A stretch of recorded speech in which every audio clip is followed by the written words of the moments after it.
오늘 이 아침에 함께 나누실 말씀은 구약성경 전도서 7장 23절에서 26절까지의 말씀입니다. 전도서 7장 23절에서 26절까지의 말씀입니다. 다 찾으신 줄 알고 우리 한 절씩 교독하고 마지막 절 같이 읽겠습니다. 제가 7장 23절 읽도록 하겠습니다. 내가 이 모든 것을 지혜로 시험하며 스스로 이르기를 내가 지혜자가 되리라 하였으나 지혜가 나를 멀리하였도다. 이미 있는 것은 멀고 또 깊고 깊도다. 누가 능히 통달하랴. 내가 돌이켜 전심으로 지혜와 명철을 살피고 연구하여 악한 것이 얼마나 어리석은 것이요 어리석은 것이 얼마나 미친 것인 줄을 알고자 하였더니 마음은 올무와 그물 같고 손은 포승 같은 여인은 사망보다 더 쓰다는 사실을 내가 알아내었도다. 그러므로 하나님을 기쁘게 하는 자는 그 여인을 피하려니와 죄인은 그 여인에게 붙잡히리로다. 아멘. 오늘 이 자리까지 나오신 우리 모든 꽃동산교회 성도님들에게 그리스도의 은혜와 평강이 더욱 넘치시기를 주님의 이름으로 축복합니다. 솔로몬은 하나님이 주신 지혜와 부귀영화를 누렸습니다. 그의 지혜의 명성이 얼마만큼이었느냐? 열왕기상 4장 34절에서와 같이 그의 지혜의 말을 듣기 위하여서 그 세상에 있는 온 천하에 있는 모든 왕들이 사람들을 보낼 정도였다라고 그렇게 기록하고 있습니다. 또한 솔로몬 자신도 자기보다 더 나은 지혜자는 없다라고 그렇게 자부하였습니다. 그런데 그런 솔로몬에게 그 익숙하던 지혜들이 갑자기 낯설고 멀게 느껴졌다라고 오늘 본문 23절에서 그가 그렇게 고백을 합니다. 23절 말씀 보면 내가 이 모든 것을 지혜로 시험하며 스스로 이르기를 내가 지혜자가 되리라 하였으나 지혜가 나를 멀리하였도다. 지혜가 낯설어진 거예요. 그가 그 하나님께 받은 그 지혜를 가지고 이것저것을 가지고 다 연구를 하고 그랬는데 그 끝에 보니까 이 지혜가 나를 멀리하기 시작했다라고 하는 것을 그가 실토하는 것입니다. 그 결정적인 원인이 어디 있느냐? 오늘 24절에 있는 말씀을 보니까 이렇게 되어 있습니다. 우리 같이 한번 읽어볼까요? 24절입니다. 시작. 이미 있는 것은 멀고 또 깊고 깊도다. 누가 능히 통달하랴. 아멘. 지금 이 말씀 여기에서 이미 있는 것이라고 하는 것은 하나님께서 만드시고 창조해 놓으신 모든 피조물들과 만물의 이치들을 가리키고 있는 것입니다. 한치의 오차도 없이 다스리시는 하나님의 섭리를 제 아무리 최고의 지혜자라 자부하여도 한낱 피조물에 불과한 솔로몬이 이것을 알 수가 없는 것입니다. 이 세상의 어느 누구도 이 하나님의 섭리를 깨달을 수 없다라고 하는 것을 그 자신이 멀고 또 깊고 깊도다 도저히 알 수가 없다라고 그가 그렇게 고백하고 있는 것입니다. 하나님의 영역에 인간의 지혜를 가지고 그 가운데 들이대려고 할 때에 결국 지혜가 나를 멀리하고 있구나, 그 한계를 깨닫게 되어진 것이죠. 그러면서 25절 26절에 있는 말씀을 보니까 이렇게 되어 있습니다. 내가 돌이켜 전심으로 지혜와 명철을 살피고 연구하여 악한 것이 얼마나 어리석은 것이고 또한 이 어리석은 것이 얼마나 미친 것인 줄 알고자 하였더니 마음은 올무와 그물 같고 손은 포승 같은 여인은 사망보다 더 쓰다는 사실을 내가 알아내었도다. 그의 지혜를 가지고서 그가 또 하나를 연구했는데 그게 뭐냐 하면 악한 것이었었어요.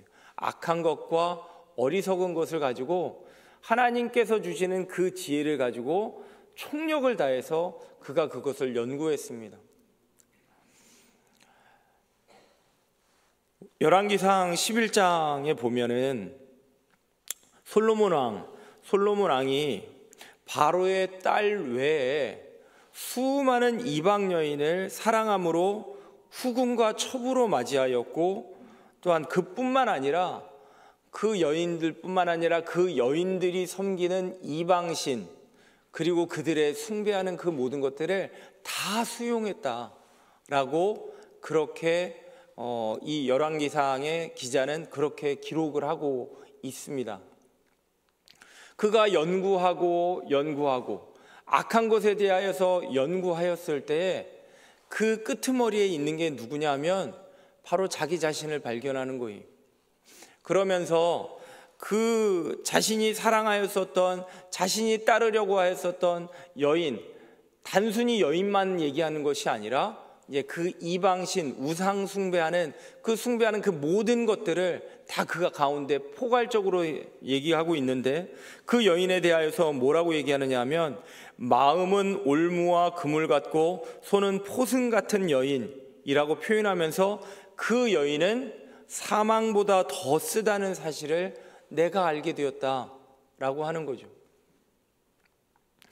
그가 그토록 여인을 따르고 천여 명이나 되는 많은 여인들을 사랑하고 후궁과 첩으로 누리면서 또한 그들이 따랐었던 그 이방신들마저도 그렇게 숭배하였는데, 이 사실이 악하다라는 것을 그가 일찍부터 알았으면 참 좋았을 텐데, 지금 이 노년에 이르러서 기록하는 이 전도서에 이르러서야 이것이 악하다라고 그가 그렇게 고백을 하고 있는 것입니다. 사랑하는 성도 여러분, 한창 때에는 모르는데 시간이 많이 지나고 난 다음에 이렇게 뒤를 돌아보니까 이것은 내가 정말 잘못한 것이구나, 이거는 정말 하나님께 범죄하는 것이구나 라는 사실을 뒤늦게 깨달으며 후회하는 것은 없으십니까? 저 같은 경우도 젊었을 때에 내가 좀 더 일찍 하나님의 이러한 마음을 내가 깨달았다라고 한다면 내가 그렇게 하지는 않았을 텐데 라고 후회하는 부분들이 참 많이 생각이 나는 것 같더라고요. 오히려 후회되어지는 것들, 내가 20대에 내가 좀 더 하나님의 말씀을 알고 좀 더 하나님께 더 가까이 갔었으면 내가 그토록 허송세월하지는 않았을 것 같았을 텐데 라는 그러한 후회가 참으로 내 가운데 깊이 차지하는 것을 보게 됩니다. 그러면서 그가 그렇게 후회하면서 뉘우치면서 그가 26절 하반절에서 이렇게 얘기합니다. 그러므로 같이 한번 읽어볼까요? 같이 읽겠습니다. 시작.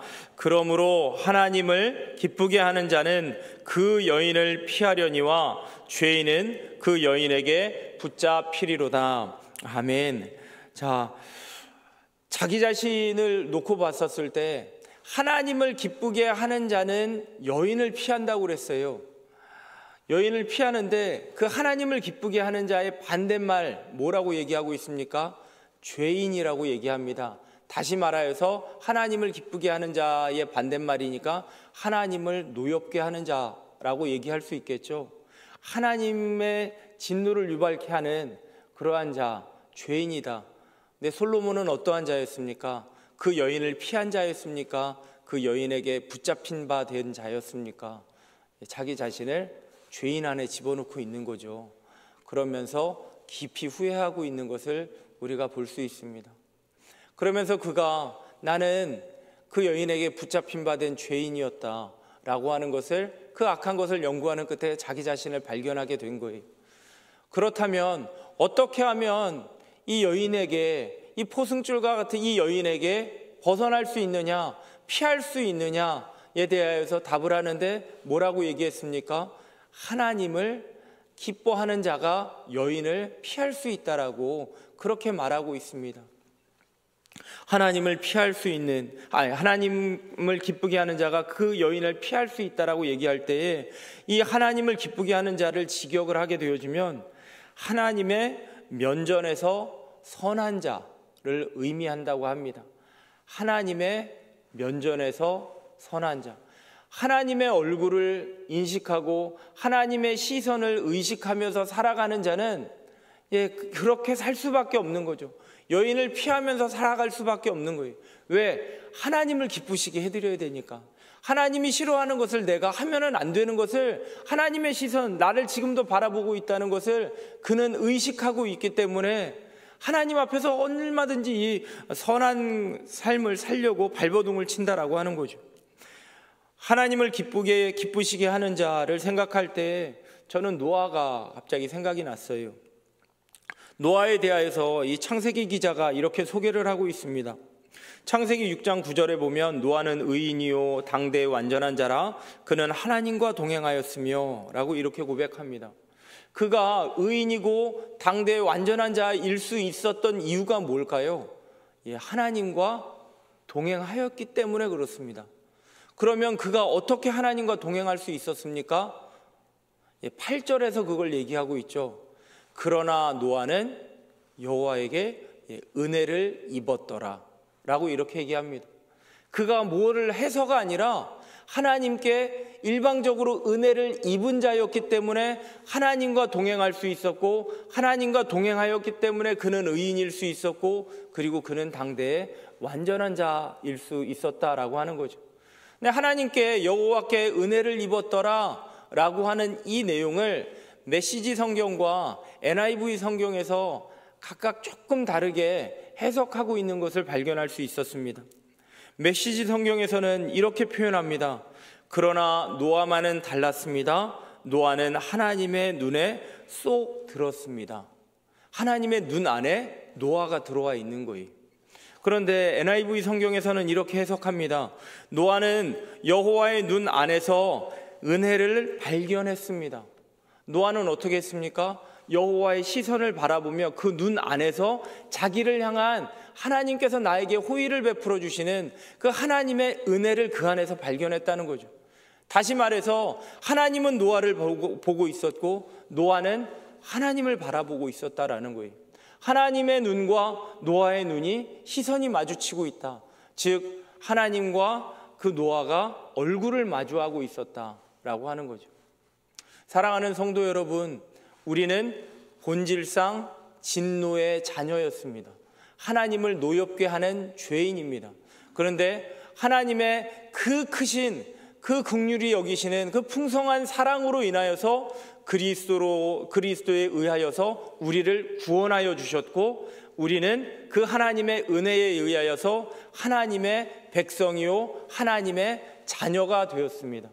다시 말해서 우리는 하나님을 기쁘시게 할 수 있는 그 반열에 설 수 있게 되었다라고 하는 거죠. 믿음이 없이는 그를 기쁘시게 하지 못하나니 히브리서 11장 6절에서 분명히 얘기하고 있습니다. 우리가 그를 기쁘시게 하는 것은 우리의 노력으로 되어지는 것이 아니라 우리의 믿음으로 말미암아 그를 기쁘게 한다라고 그렇게 얘기하고 있습니다. 하나님은 분명코 나를 기뻐하고 계시기에 그리스도를 믿는 그 믿음 안에서 나를 지금도 지켜보고 계십니다. 하나님의 눈 안에 우리가 들어와 있다라고 하는 거죠.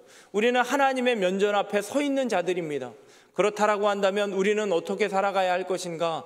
여인에 붙잡혀서 사는 것이냐? 아니요, 여인이 피할 수 있도록 우리는 하나님의 그 선하심을 따라서 나도 하나님을 기쁘시게 하기 위하여 선한 행동을 하며 선한 생각을 하며 선한 그러한 결실을 맺으며 살아가야 할 것입니다.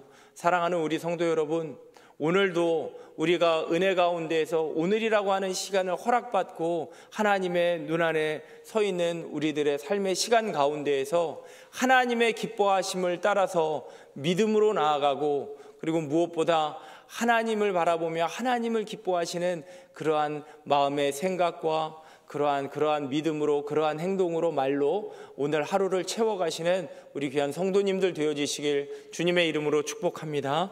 아멘. 기도하겠습니다. 하나님 아버지, 은혜로 우리를 구원하여 주시고 하나님의 시선이 머무는 그런 복자로서 살아갈 수 있도록 은혜 베풀어 주심에 진심으로 감사를 드립니다. 그토록 아버지 하나님의 큰 은총으로 말미암아 당대 최고의 그러한 지혜를 가졌었던 솔로몬이었지만 그 지혜를 그가 어렸을 때 듣는 마음을 구하면서 나는 어려서 저 하나님께서 맡겨주신 저 백성들을 내가 치리할 수가 없습니다. 나에게 지혜를 더하여 주시옵소서.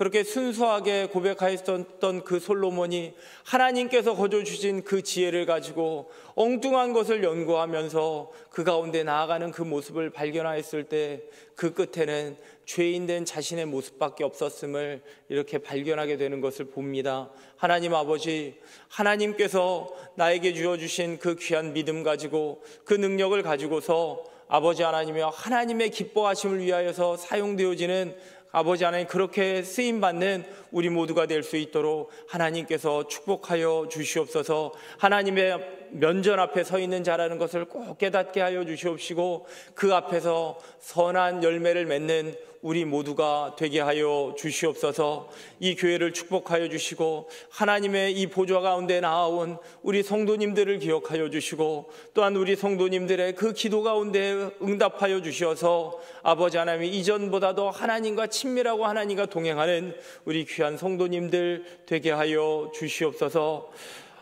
주님 앞에 귀한 예물 바쳤습니다. 하나님, 이 예물 흠양하여 주시고 이전보다 더 천국의 기쁨과 소망을 누리는 우리 귀한 성도님들 될 수 있도록 아버지 예물 가운데 응답하여 주시옵소서. 감사드리며 주 예수 그리스도의 이름으로 축복하며 기도하옵나이다. 아멘. 하늘에